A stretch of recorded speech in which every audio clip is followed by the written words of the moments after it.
I'm going over the fence, and I'm not coming back till I find a dead body. Folks, it is the spooky season, and as such, I feel a responsibility to warn you that your neighbors might be trying to kill you. We've all got those neighbors that we don't fully trust, right? Whether it's the guy that mows his lawn every Sunday at 6 a.m. sharp, or that house on your street where you never quite see anyone enter and you never quite see anyone leave. Or maybe it's that one house that is undoubtedly doing some kind of satanic sacrifice in their basement only 40 yards away from where you sleep at night, only for you to find out that it's a cult of ritualistic sadists who have literal skeletons in their closet.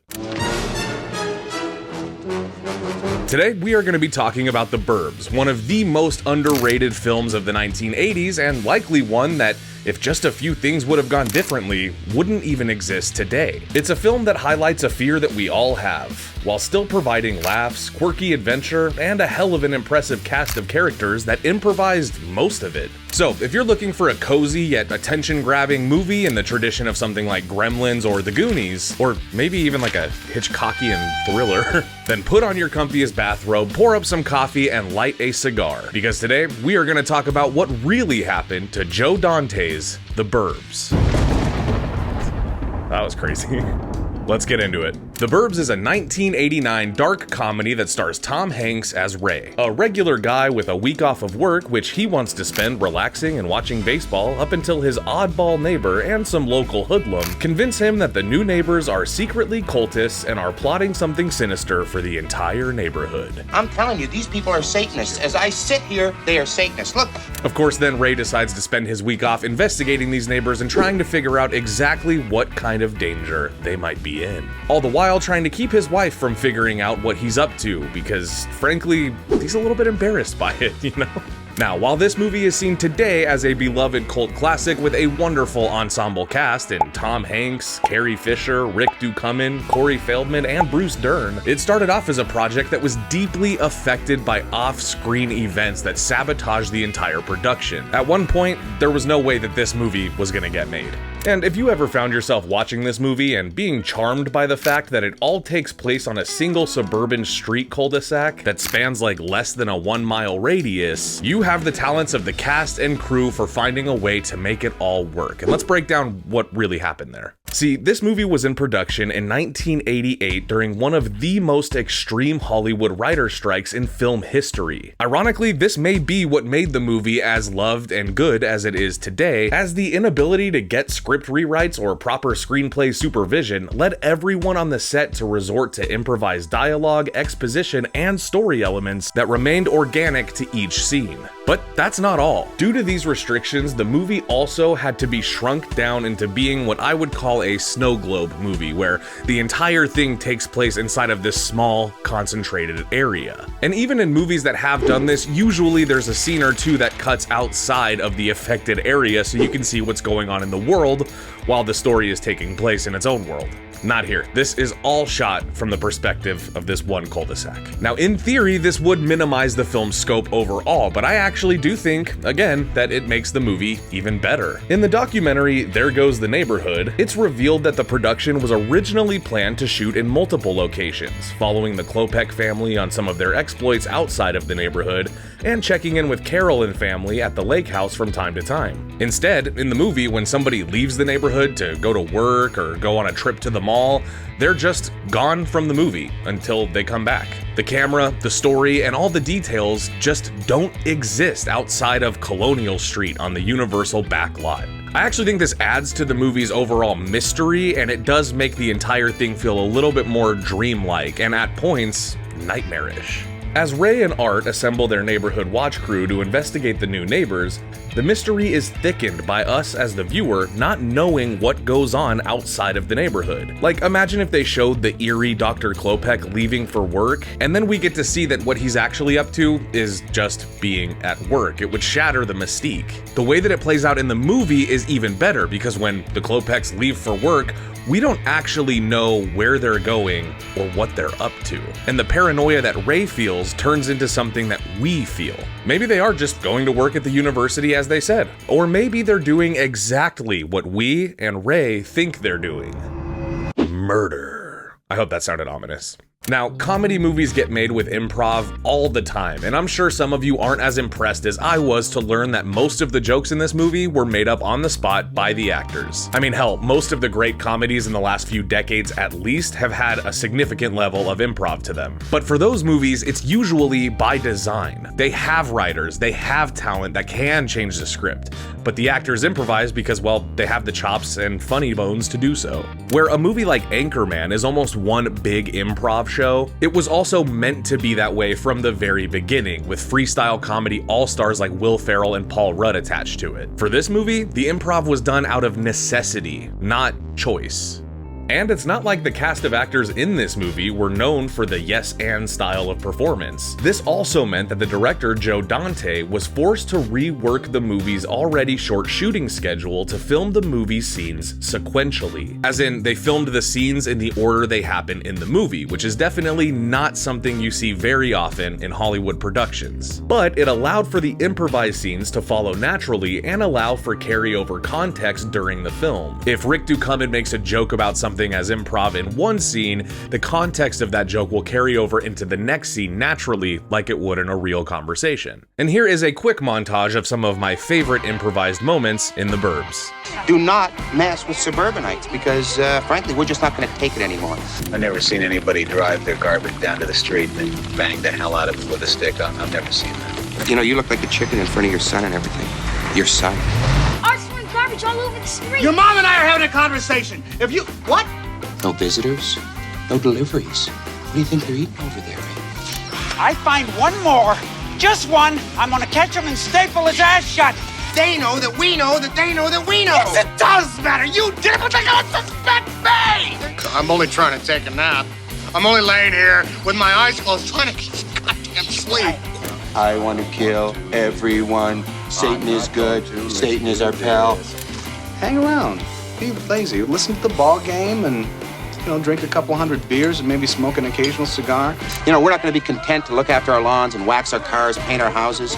We're out to get him, Don. We are out to get him. Of course, having Tom Hanks as the leading man in this movie helped the film's production out a lot, as he became a star just before this movie after the release of Big, and this assured Dante and the production that they were in good hands. I mean, Tom Hanks just playing a frustrated straight man who has to react to all of these oddball, quirky characters around him, something about that just feels right. It should also be noted that despite the many quirks and setbacks in the production, the entire cast says that making the movie was fun and felt like a summer camp. Usually, small productions like this one are against the clock, the budget, the schedules of the cast, you name it. But this time, the writers' strike afforded everyone time to just hang out and make a movie in backyard tradition. Just trying things out of nowhere to try to make the most out of their limited resources and still pull out a good movie. This really adds charm to the film, and I think it shines through from behind the scenes. Although this is Hollywood, so you know that even the chillest of productions had to have some shenanigans behind it. One notable story is that Corey Feldman, who of course was at like peak Corey Feldman popularity during this time, well, he was famously good friends with the king of pop himself, Michael Jackson, at the time. And it's reported that Corey Feldman would often bring Michael Jackson's pet chimpanzee Bubbles to the set, just to hang out with the crew. But the market research says people love monkeys. As far as I know, MJ himself never visited the set, but his monkey, Bubbles, has been there. What do you do with a monkey while you're filming a movie? Why was the monkey not in the movie? That feels like a missed opportunity. We love this monkey! Do something! See? Speaking of Feldman, he also made fast friends with the incredibly talented Carrie Fisher on the production. Fisher, who played Tom Hanks' wife, Carol, also made an impact off-screen. Corey Feldman said that Fisher pulled him aside during a rough patch in his life and gave him some personal advice that he follows still today. In many ways, she was the same grounding presence in Corey's life during the making of this movie as she was in Ray's life during the movie.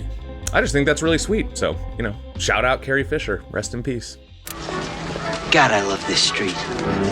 Of course, a fun cast with a laid-back set doesn't always mean that everybody believed that what they were making was gold from the very beginning, right? The studio was losing faith after watching the dailies at the end of each day, and the set was constantly having to be changed, moved around, and redressed to match the previous day's continuity. Like I said, the shooting schedule had to change kind of last minute. And at one point, director Joe Dante himself even said that he believed that this could be the worst movie ever made.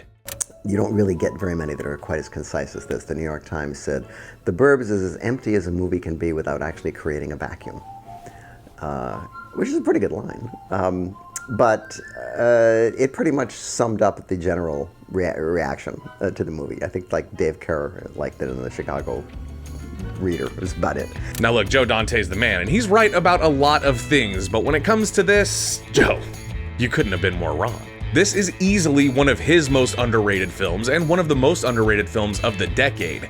Those who have seen this movie will probably tell you that they enjoy it. Production lasted for 10 weeks, and when all was said and done, Dante left with what he felt was half of a movie. A collection of scenes that served as a great A plot, but with no world building, no B plot, no development outside of a single cul-de-sac. And while editing, some of these quirks couldn't help but shine through. Hanks was reaching all-time career status, and the rest of the cast had moved on as well, and reshoots simply were not an option. So Dante and editor Marshall Harvey had work to do. And rather than trying to work around the limitations that they had, they fully embraced them by cutting the movie to have the mystery of the Klopek family become both the A and B plot. Plot A is who are the Klopeks, and plot B is why are the Klopeks? Here's what I mean. Half of this movie is Ray and his friends investigating the neighbors in secret, hoping to catch them for the sinister behavior that they suspect them of. But between those moments, Ray and his crew get to know the neighbors on the up and up by taking their wives over there with brownies and properly introducing themselves. Only for the movie to then check back in with the A plot where they're sneaking around again and trying to find dead bodies in the backyard, or digging ravenously through the neighbor's trash, or accosting a trash man himself to get access to it. My taxes pay your salary. Look, I don't want to hear any of your bullshit either. And because we don't get to know anything about the Klopeks really in general, but especially outside of the neighborhood, we never really know if Ray's suspicions can be confirmed. So we as viewers are left just as suspicious yet ignorant as the characters themselves. And this does not get ruined once you know what happens in the movie. If anything, it makes it more fun to go back and watch because you start looking for clues or things you might have missed. Really kind of a perfectly satisfying ending. And of course, speaking of endings, Joe Dante himself has said that he was not fully sold on the ending of the movie until editing. See, Joe Dante famously shot 3 different endings for this movie, and it wasn't until he was in the editing room that he knew that this ending was the right one. The first ending he shot had it to where the Klopeks were perfectly innocent, and Ray's little speech about them being the problem at the end of the movie would have been where it left off. It's a powerful thing, you know, it's Ray realizing that by trying to investigate a potential problem, he was just creating the problem. The second ending that they shot is the one that we know, where of course the Klopeks are indeed sadistic murderers and they try to kill Ray before being caught. And in a dark third ending, when Dr. Klopek confronts Ray in the back of the ambulance and tries to kill him, he's successful and the Klopeks get away and Ray dies.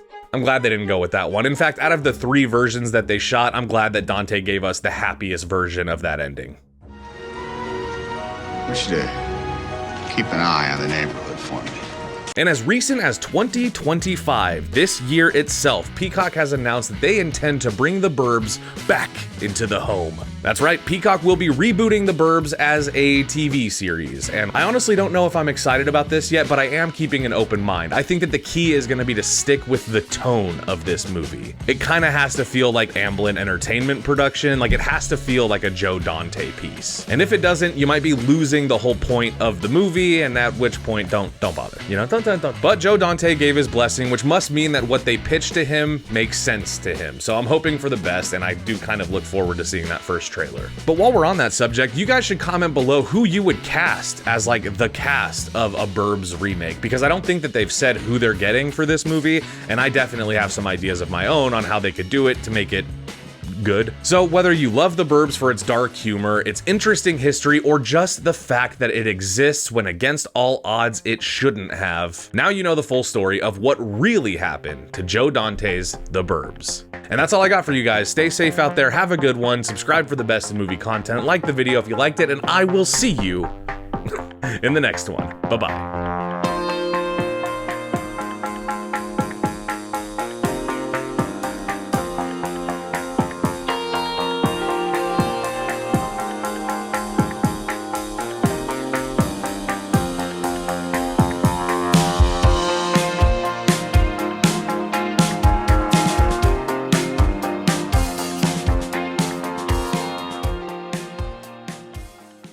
We're playing the Mercyhurst College Talent Show.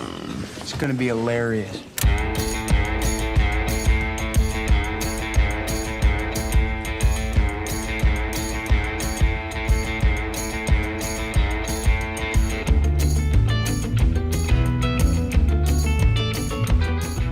One-hit wonders are an unusual thing. There are almost endless examples of artists that create something monumental that blasts its way into the pop culture zeitgeist and temporarily enchants and captures our attention. But then it seems like as quickly as they came, they seem to disappear. That is the idea behind 1996's That Thing You Do. Written, directed by, and starring Tom Hanks as Mr. White, a big-time record producer who's just discovered his next big talent, a small-town Pennsylvania rock and roll band with the potential to be the next big thing.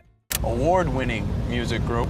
Yeah, and you're playing at a restaurant out by the airport? Now, this movie was released in 1996 and was Tom Hanks' writing and directorial debut. Honestly, this is quite the freshman effort from the talented showman. The movie centers around the Wonders, a local band who is struggling to find a good drummer before they go on stage at a local Pennsylvania talent show. The band is made up of Jonathan Sach as Jimmy, the egotistical frontman who wants to be the next Paul McCartney, Giovanni Ribisi as Chad, the untalented drummer, Tom Everett Scott as Guy, the much cooler and far more talented drummer, Steve Zahn as Lenny, the comic relief who shreds the guitar, and of course Ethan Embry as simply the bass player. Which is a genius way to put in a tongue-in-cheek joke about the members of the band that are seen as important in this ensemble. Where are my bass players at? We salute you. I can already do 200 push-ups. We also get Liv Tyler as Faye, and she's Jimmy's longtime girlfriend and #1 fan of the Wonders. Not to mention supporting roles from iconic actors like Charlize Theron, Bill Cobbs, Rita Wilson, of course, and even Kevin Pollak. When the Wonders hire Guy to play the drums for them at the talent show, they win and immediately begin taking their commitment to the band much more seriously. See, one of the things I truly love about this movie is that it takes the standard stories we see from musical biopics and lets us sit in the beginning of the journey for a bit longer. The film takes its time to develop each character and how each of them perceive the idea of success. For example, we see Jimmy as the leader of the group, and he's kind of all business and no fun. He's creative, but not collaborative. He's trying to be a sensitive artist type, but he's really just a self-obsessed asshole. His version of success is pretty much all material. He wants to be in a popular band that makes money and music and lives the high life above the townspeople that he feels so superior to. I'm reluctant to sign anything that has to do with my music.